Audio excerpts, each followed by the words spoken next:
बाबा नीम करौरी की दूरदर्शन प्रणाली कैसे काम करती थी आज बता रहा हूँ। इस वीडियो में बने रहिए मेरे साथ। नमस्कार, आप देख रहे हैं धर्मदर्शन पत्रिका का यूट्यूब चैनल दस्तक मीडिया। मैं विनोद शुक्ल। दूरदर्शन देखा ना आपने? अरे अब तो टीवी की बात है, लेकिन उस समय बड़ी बड़ी बात हुआ करती थी। और उस समय महाराज जी की दूरदर्शन सेवा कैसे होती थी, मैं आपको चंद उदाहरण क्या घटनाएं हैं वो मैं आपको सुना रहा हूँ। दूर संचार भी था उसमें, दूरदर्शन भी था। और दूर संचार में क्या चाहिए? एक टेलीफोन चाहिए, एक लाइन चाहिए, और महाराज जी के में कुछ नहीं होता था। तो चलिए पहले दूर संचार की बात बताऊं। महाराज जी यात्रा पर थे, कहीं से इलाहाबाद आ रहे थे और भक्त लोग बैठे हुए थे उनके। और जो भक्त बैठे हुए थे उसमें क्या हुआ कि महाराज जी ने कहा खिड़की खोलो, खिड़की खोल ले।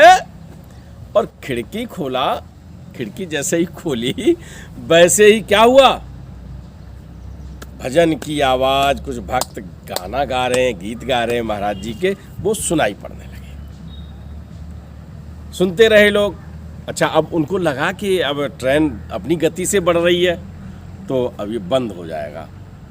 लेकिन ट्रेन 50 किलोमीटर 60 किलोमीटर चलती जा रही है, लेकिन उन भजनों की आवाज़ जो है ना और ज़्यादा बढ़ती जा रही है।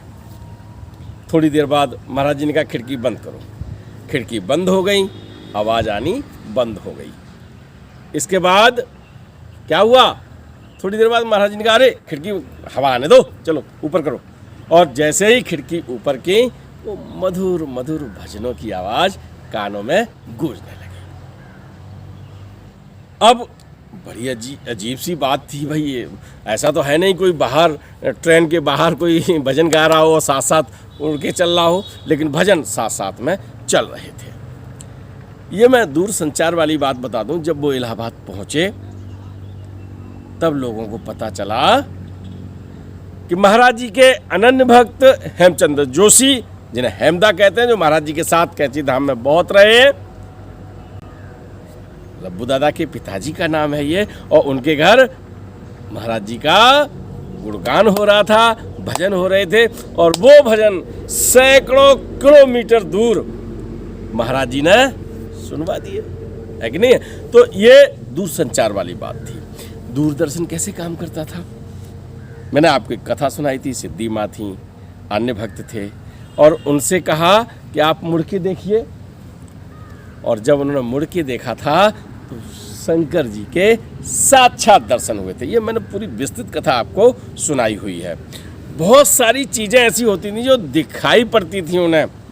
यहाँ बैठे हैं, वहाँ से आप देख लीजिएगा, है ना। आपको एक बता दूं, कैची धाम में शिवानंद के जो शिष्य थे निर्मलानंद, वो कैची धाम में महाराज जी के सानिध्य में रहने के लिए पहुँचे। महाराज जी ने कहा चल हटो, जाओ यहाँ से, और सीधे हरिद्वार जाना अपने गुरु के पास। अब निर्मलानंद जी ने क्या किया कि निर्मलानंद जी वहाँ से चले और हल्द्वानी में जाके टिक गए। महाराज जी का जो आदेश था वो पालन नहीं किया। अब होता क्या है कि महाराज जी की तो दूरदर्शन की डायरेक्ट रिले चल रही है जहाँ से चाहे तैसे। और हुआ क्या कि वो निर्मलानंद जी वहाँ रुके हुए, जिनके यहाँ पहुँचे हैं जाके, वो बड़ी दुखी हैं। उन्होंने कहा कि आप दुखी क्यों हैं? कि आपको पता नहीं, गुरु जी, यानी वो भी गुरु शिवानंद के ही थे, उनकी शिष्य थी। उन्होंने कहा कि उनकी तबीयत खराब है, 8-10 दिन हो गए। और निर्मलानंद को लगा कि महाराज जी ने ये कहा था कि जाओ भैया तुम सीधे वहाँ जाना, और हमने यहाँ दिन खराब कर दिए। निर्मलानंद जी बड़े दुखी हुए और उन्होंने क्या किया, वो वहाँ से चले और फिर अपने गुरु जी के आश्रम पहुँचे। कुछ ही दिनों के बाद उनके गुरु जी चल बसे। अगर महाराज जी की दूरदर्शन प्रणाली काम न कर रही होती तो क्या होता भाई? उन्हें अपने गुरु का सेवा करने का मौका मिलता ही नहीं। तो बहुत सारी घटनाएं हैं। आपको मैंने कई कथाओं में बताया है कि जहां महाराज जी क्या करते हैं, महाराज जी बताते हैं कि भाई ऐसा होने वाला है, लेकिन ऐसा करते नहीं है, डायरेक्ट नहीं बताते। अरे कैंची धाम में हमने आपको बताया था कि अधिकारी आया था, उससे कहा था कि तुम जाओ, और वो जाने को तैयार नहीं कि महाराज जी बैठ लेने दो, नहीं जाइए जाइए, और इस रास्ते से ही जाना। और जब वो उस रास्ते पर गया था तो उसका पुत्र घायल अवस्था में मिला था। ये कथा भी मैंने विस्तार से बताई थी। राज्यपाल अकबर अली खान का पूरा परिवार, उन्हें भी नहीं बैठने दिया था आश्रम में, जाइए। मतलब जो भविष्य, उनकी तो दूरसंचार की, दूरदर्शन की ऐसी प्रणाली, जो भविष्य में कुछ होने वाला है वो भी बता देते थे। अकबर अली खान की गाड़ी जैसे निकली थी और वैसे ही पहाड़ खिसक के आ गया था सड़क पर। तो महाराज जी की जो दूर संचार की प्रणाली, दूरदर्शन की प्रणाली, जो घटना हो रही है वो भी आ रही है, और जो घटना होने वाली है वो भी आ रही है। और भक्तों को क्या कहते थे भाई, कह देते थे, अब मानना न मानना उनका, जिसने पालन किया वो सुखी रहे, नहीं माने तो डांटा, और डांट के फिर बताया, वो भी सुखी रहे।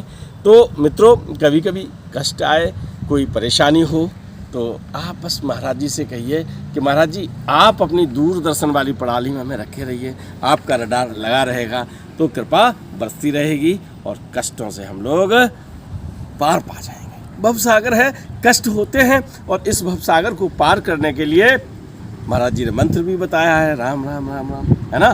तो दूर संचार और दूरदर्शन वाली प्रणाली में बने रहिएगा, क्योंकि जब आप, क्या होता है कि आप रेडियो बना चलाते हैं ना तो स्टेशन लगती है, और फिर आप चैनल का रिमोट से चैनल दबाते हैं, तब वो नहीं साहब अब ये चैनल देखना है तो ये चैनल देखना है तो ये, ऐसे ही महाराज जी का चैनल दबाए रखिएगा, तो उसमें बने रहोगे, समाचार मिलते रहेंगे ना, हाँ, प्रसन्न रहोगे।